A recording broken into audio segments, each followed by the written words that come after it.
Good morning, afternoon, or evening, cats and dogs. This is our first pre-algebra video, and this is on the lesson 1.2 guided notes, words and expressions. You want to make sure you have these guided notes out in front of you. You are jotting down the guided notes as I go through it in the video. So if at any point you need to pause the video, rewatch anything, please feel free to do that. There will be times during the video that I will ask you to pause it so that you can try some questions on your own. So please make sure you do that. If you make any mistakes on any independent practice, please make sure you fix those mistakes as well. It's not a big deal. In fact, this is my second go around of the video because I realized I had a mistake in my work that I needed to fix. It happens. Just please make sure you do that. I expect a lot out of you because you are my pre-algebra students and you are advanced, but you do need to make sure that you put the work in as well. So we're going to start off with some definitions. Very often we do that. Basically, I want you to know certain definitions and terms because I will use them in class or they'll be in the directions to problems. So it is important to be familiar with key vocabulary. So our first word is numerical expressions. These contain a combination of numbers and operations such as addition, subtraction, multiplication, and division. No variables yet, but in algebra, our goal is to work with variables, which will be algebraic expressions.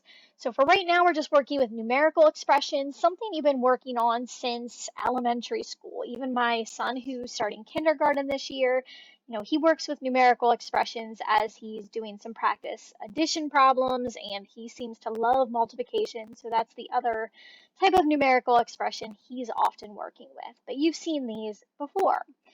Now, you've also evaluated algebraic expressions, but your directions might have looked different. It might have said to solve. Solve we typically reserve for problems that contain variables. So if we just have numbers and operations, we generally will say to evaluate that expression. And that just means to find its numerical value. Again, if you think of it as solve, that's okay. It's just not the technical way to refer to finding the solution to a numerical expression. So not a huge deal, but I do want us to work on being precise and accurate with our vocabulary this school year. And I'm not perfect either. I sometimes will say things wrong, but we want to try to be as accurate as possible.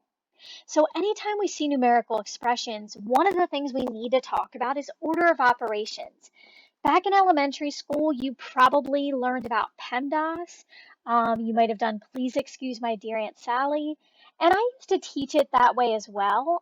But now I just kind of treat all of the different elements separately with no special trip to memorize it. The P represented parentheses. I use grouping symbols. And I do that because we use more than just parentheses. We'll sometimes use brackets if we have more than one set of parentheses. We'll sometimes use absolute value bars, but they're all grouping symbols, and you need to start with those.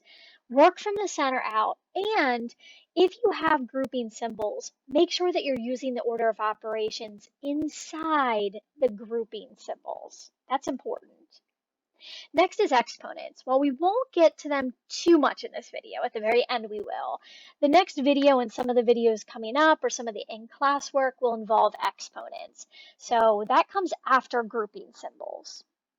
Now I put multiplication and division together because PEMDAS is a little misleading. It makes it sound like you have to multiply before you divide. That's not true.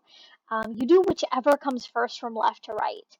So if you have a problem like 144 divided by 12 times 2, you're going to work from left to right and do that division first. So that's going to be really important as we move through our examples here today. And then finally is addition and subtraction. But again, you do whichever comes first from left to right. It's really tempting to think, well, I have to add before I subtract, but that's just not true. You're going to work left to right. Now, obviously, if we have parentheses around addition, then we would always do that first if the parentheses are around addition. If the parentheses are around multiplication, then yeah, you're going to do that before division. But if there's no parentheses or grouping symbols, we do multiplication and division from left to right and addition and subtraction from left to right. One thing I do want to mention that's going to show up today is sometimes we use parentheses to represent multiplication. So instead of saying 5 times 7, we could put 5 parentheses 7 like this. These parentheses are not the same as the parentheses here. So these are grouping symbols that have operations inside of them. This really represents multiplication. So a lot of times I will drop off the parentheses and replace the parentheses with a dot. So I'll have 5 times 7 using a dot for multiplication. It's up to you. Just know that this is not the same as these grouping symbols over here. All right, let's get into our examples because that's how we learn best in math is by doing practice. So you're going to notice that I'll have the work shown here. You should be copying down any of the work into your guided notes. There may be times when I say pause the video and try this problem on your own. Please do that. That way you get a chance to practice these skills. You'll have other opportunities as well and for me to give you feedback, but I do want you to try some problems also. Now, I do want to be very specific with how I'm showing my work for these problems. Now, the directions I just want to read, it says find the value of each expression, show your work. It might say evaluate each expression. A lot of times I just steal the directions from the textbook or the book materials.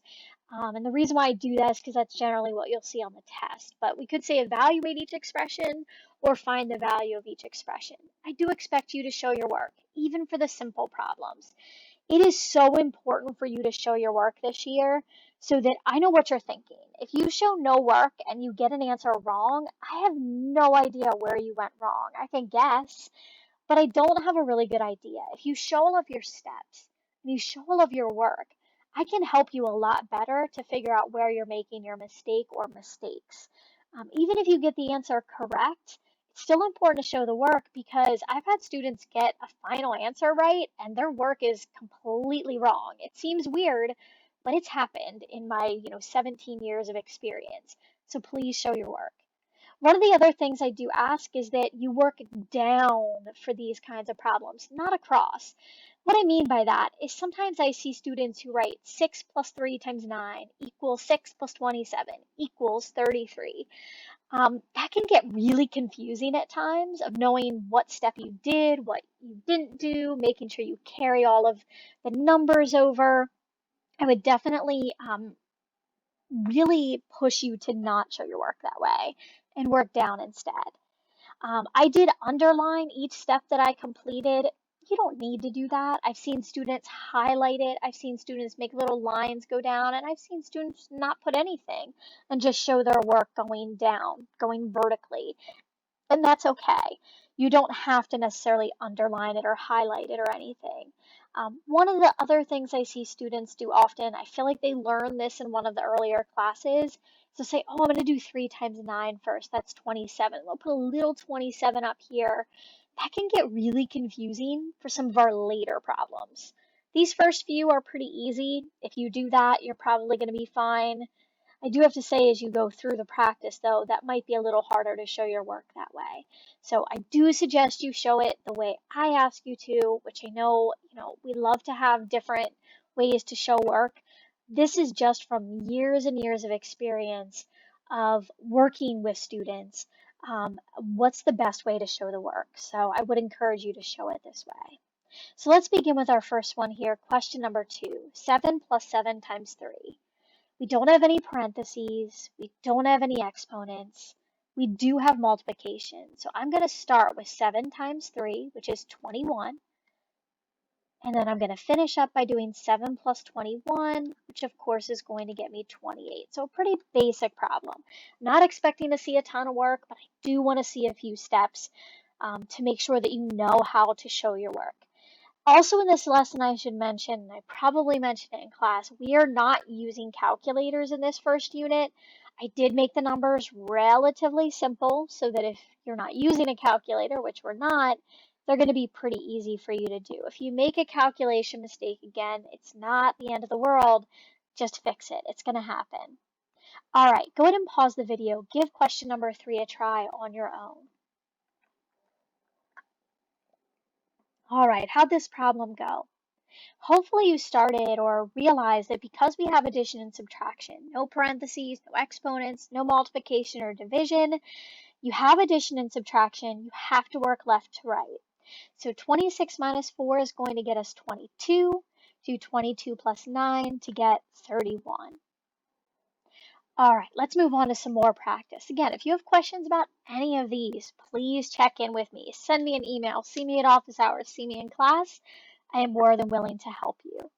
So number 4, no parentheses or grouping symbols, no exponents, but we do have multiplication and division.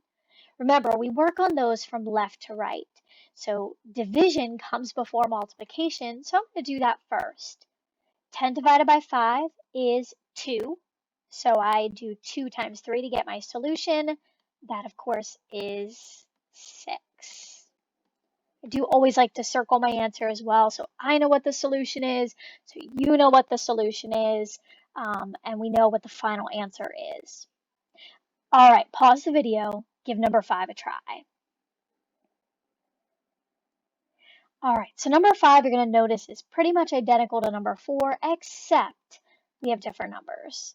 So we're going to work left to right for this one as well. 22 divided by 11 is 2. Take 2 times 6 to get a final solution of 12. All right, let's take a look at number 6. So this is our first one with grouping symbols. We have parentheses here. So we're going to start with those grouping symbols. We're going to do 6 plus 2 first, which of course is 8. At this point, you can drop off those parentheses unless you want to keep them for multiplication. I replaced the parentheses here with a multiplication sign. If I ever have a number smack dab next to grouping symbols, parentheses, or brackets, it means to multiply. We'll see that in a later example. So this is really 2 times 8 minus 4 times 3. I'm okay with you doing both sets of multiplication at once. You don't have to do them in separate steps. So 2 times 8, of course, is 16. 4 times 3 is 12. And finally, 16 minus 12 is going to get us 4 for our solution. All right, so number 7 is another one I want you to try on your own. Go ahead and pause the video and give number 7 a try. All right, hopefully the right work is here because this is the one I had problems with the first time I edited or created this video. So I needed to make sure to fix this work. I copied the wrong work in. First thing you're going to do with this one, it's correct, that's good. We're going to do 6 plus 1 to start inside those parentheses to get 7. We do 5 times 7, which again, if you have 5 parentheses 7, that's okay too. Minus 3 times 3. 5 times 7 is 35. 3 times 3 is 9. Subtract those to get a final solution of 26. Now, number 8, it's probably a little late since we already mentioned this, but if I have a number smack dab next to a set of parentheses, again, it means to multiply. And sometimes what I'll do is I will actually replace the parentheses and write that as 2 times 2. Just to make sure I recognize, okay, those are parentheses, but they're not grouping symbols. I'm not grouping any numbers together. There's no operations inside the parentheses. So I will sometimes drop those off. I don't think I did on my work here, but you can drop those parentheses off. So actually the first thing I want to do is the parentheses that are inside the brackets, 13 minus 4, which is 9. Notice how I dropped the parentheses off here, but I didn't drop off the brackets. I cannot drop off the brackets or parentheses until all the operations inside are done. Now, inside those brackets, I have 9 plus 2 times 2. I've got to multiply first. That's important. So that's a common mistake I see from students. I need to do 2 times 2 next, which of course is going to get us 4. I've got 9 plus 4, which is going to get me 13. So I can drop off those brackets at this point. I left them on to represent multiplication. We do 2 times 13. Of course, that's going to get us 26 for a solution. Okay, so hopefully that one's a little harder. We've got more steps there. Go ahead and try number 9. Pause the video and give that a try. All right, hopefully number 9 wasn't too bad because it is very similar to number 8. Start off with the parentheses, 10 minus 6, which of course is going to get us 4. Next, you need to do 6 times 2 since multiplication comes before addition. That's 12. We need to do 4 plus 12 to get 16. And finish by doing 4 times 16 to get 64. Remember, if you want to drop the brackets and write 4 times 16, That's okay. We do have a little bit of leeway in math. Not a lot, but we do have a little bit of leeway or wiggle room. All right, moving right along, number 10. So we've got a fraction here, which is a little scary to students when they see fractions. But all you're going to do is figure out the top, figure out the bottom, and then a fraction bar represents division. So you're going to divide those two answers. I do sometimes have students who want to write it like this, not like that.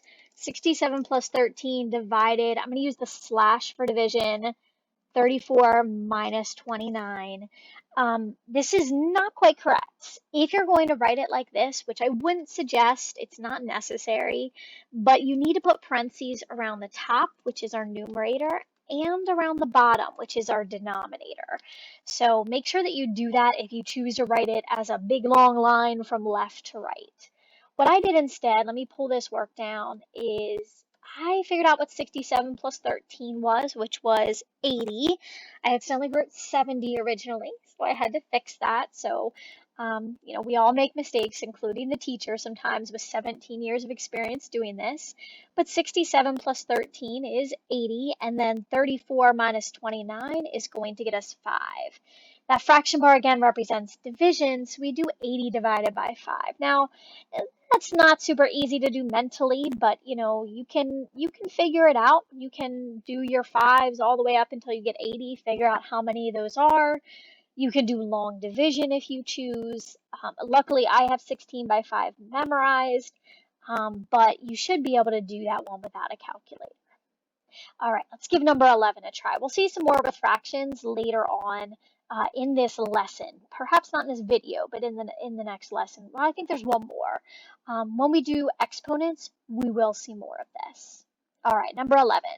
Start off with your parentheses. So we're going to do 4 minus 2 to start, which of course is 2.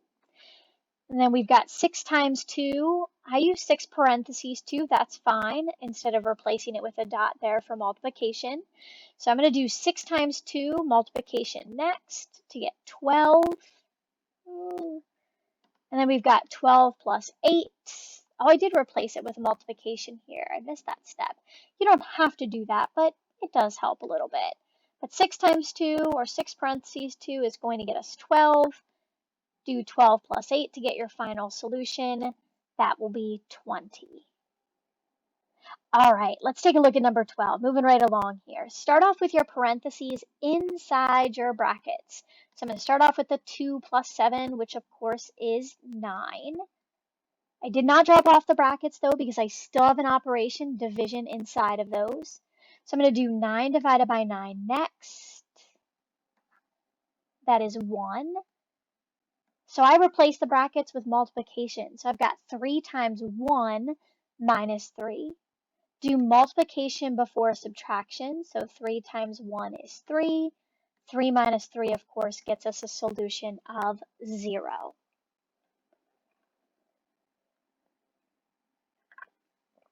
All right, so let's get through these next few, and then we've got a couple of others down below this as well. I know this is kind of a longer video. Some are going to be shorter, which is why I try to give you, if you have a longer video, maybe nothing else that day. So just bear with me. They're not all going to be super long.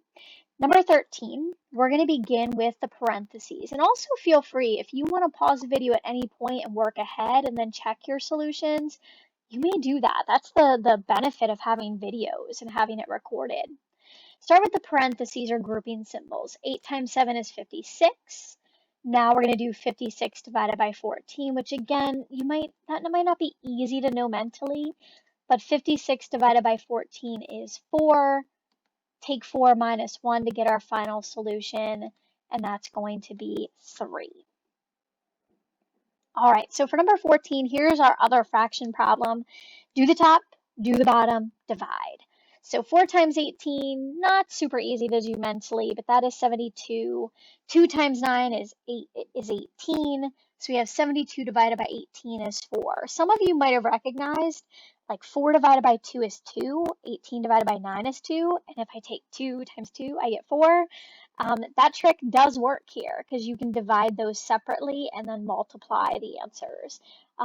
But Not too bad if you recognize that. The numbers are a little bigger, but again, nothing so challenging you can't do it without a calculator.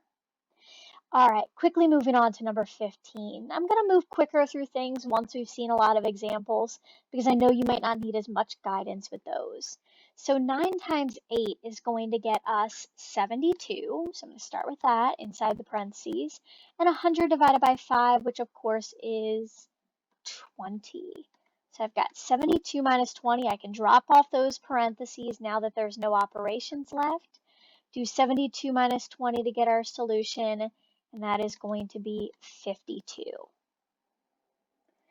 All right, so these last two, number 16 and 17, before we talk about some exponent stuff, these questions are really tough. They're probably a little harder than what you can expect to see on a test or a quiz, but I still think they're good problems for us to work with.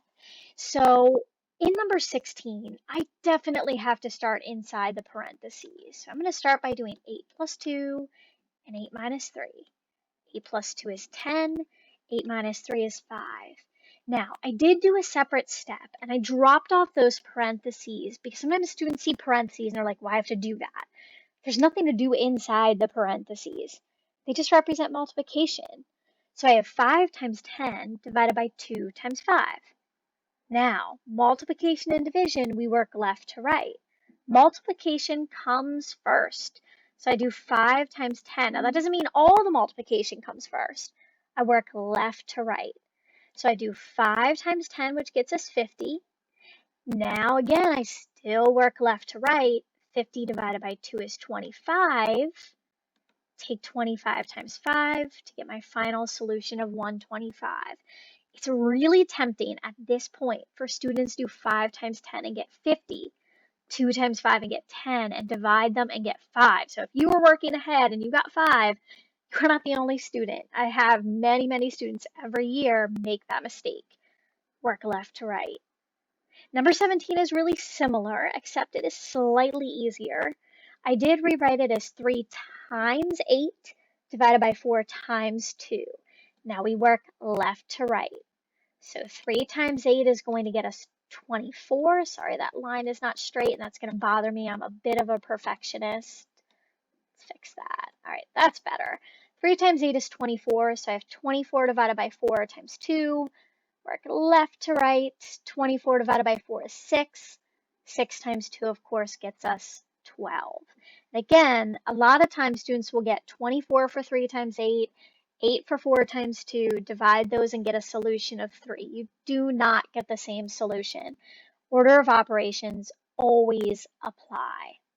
So I'm going to skip over in your guided notes the extra challenge. If you're looking for something to do in any downtime you have, feel free to do the extra challenge. The reflective writing, I'm kind of going to skip over here, but I did put a discussion board up. If you want to participate, it is optional. And I think I put it on Friday's optional assignment since this video is kind of long. But I did put a discussion board up where you could respond to this question. And sometimes we'll come back and do these or talk about them in class. I think it's a great question, though. It says, give an example of an expression involving multiplication and addition in which you would add first. So we know typically multiplication comes before addition, but I want you to give an example where you would multiply before you add. And then answer, why do you have to add first in this expression? And I do suggest always writing answers in complete sentences. Again, I'm not going to take a lot of time here. If we were doing this in class, I'd have students write examples down and share, do a pair share kind of thing. It's a little harder when we're on this virtual plan. That's why I added a discussion board. I think it's beneficial for you to maybe respond if you choose. It is optional. All right, so I have 3 independent practice problems for you to try. Pause the video, give the problems a try, and then we will go over them. And then we've got just a little bit left with some exponent stuff. All right, so number 1, let's see how you did for this one. You should have gotten a solution of 18. Do 30 divided by 5 to get 6. 6 times 3 is 18. Number 2, so I threw in exponents here, which is a little mean of me since we haven't done exponents yet. So you might have struggled a bit through question number 2. no big deal. But for this one, let me make sure I'm pulling up the right work. For this one, you've got to do 2 to the second power first. 2 to the second power is 4.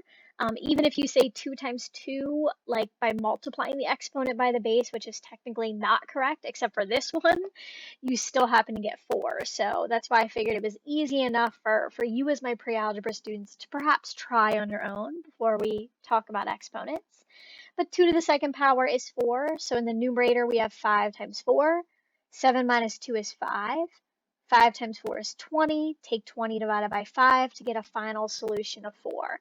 Again, if the exponent kind of threw you off a little bit, don't panic. I still think it's sometimes I'm going to challenge you as my pre-algebra students, but we'll always go over it, even if it is an extra challenge or it's looking a little bit ahead at something that we'll see later. All right, number 3. How did we do with this one? This one was a little tricky, but we had one like it in the notes. Start off by doing 3 times 2, order of operations inside the brackets, that's 6. Do 8 plus 6 next, which is 14. Finally, take 3 times 14 to get 42. All right, so especially with numbers 1 and 3, hopefully you got those correct.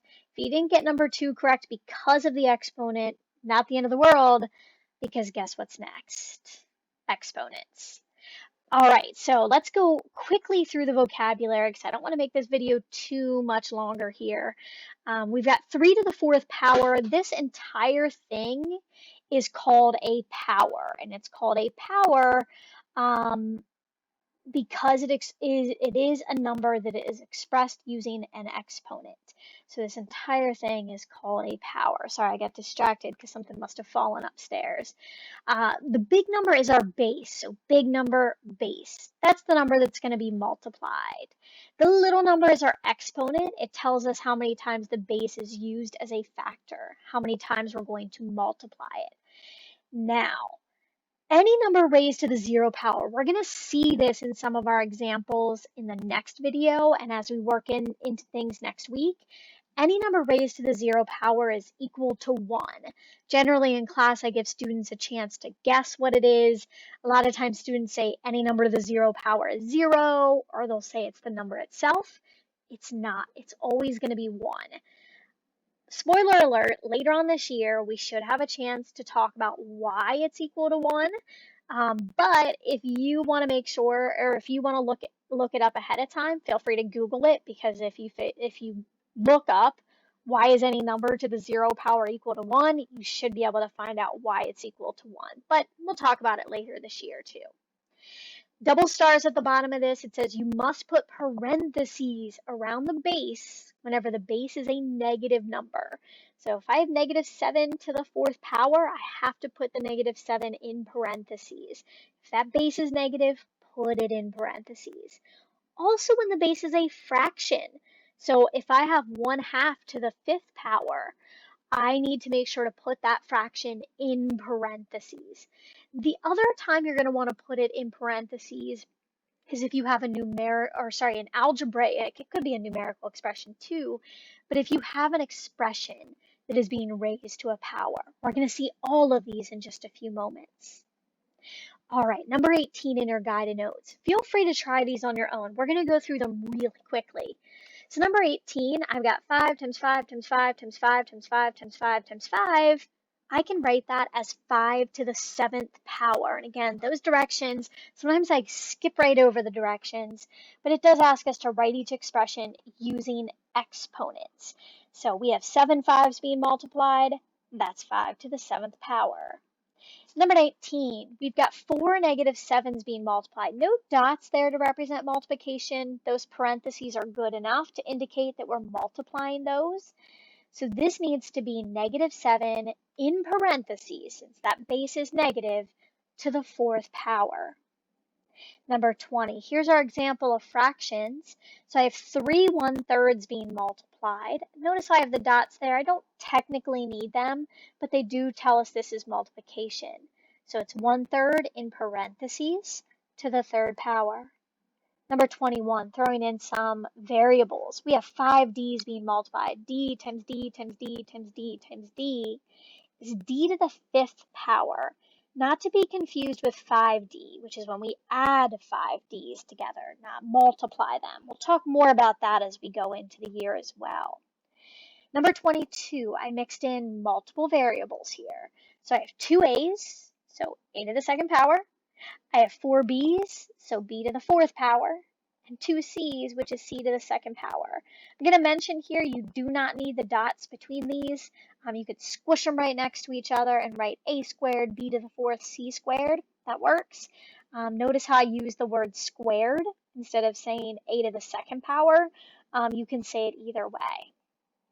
All right, number 23. We have two negative 3's being multiplied, so I have negative 3 in parentheses to the second power. You need the parentheses since the base is negative, times d to the third power since I have 3 d's being multiplied. Number 24, here's our expressions. So I'm going to write this as x minus 2 in parentheses to the second power since I have two x minus 2's being multiplied. It is really important you write it this way. Don't write it as x to the second minus 2 to the second. It's not true. I'm not hiding anything from you. But when you take algebra next year, you will talk about what this is equivalent to. And it will be x squared minus 4x plus 4, which is not the same as x to the second minus 2 to the second, which is 4. So number 25, we have 4t plus 4 being multiplied. So we're going to write this as t plus 4 to the fourth power. All right. I did put some independent practice up here. Let me make sure we got the right things. Yes. I put some independent practice up here for you to try. Pause the video. Give these 4 a try. All right. Number 1. Hopefully you got a solution of 6 to the fourth power. Number 2 should be negative 5 to the 6th power. Make sure you have the negative 5 in parentheses. You do need those. Sorry, someone's moving a stool upstairs. You might be able to hear it in the video. Number 3, we have b to the third power times w to the second power. Notice no dot between, but you can include it if you want. And then number 4, u minus 8 in parentheses to the third power. All right, again, I know this video was kind of lengthy. Not all of them are quite this long, but we needed to get through all those practice problems. There will be other opportunities for you to practice over the next couple of days. There will be opportunities for you to ask for help if you need it and for me to give you some feedback as well.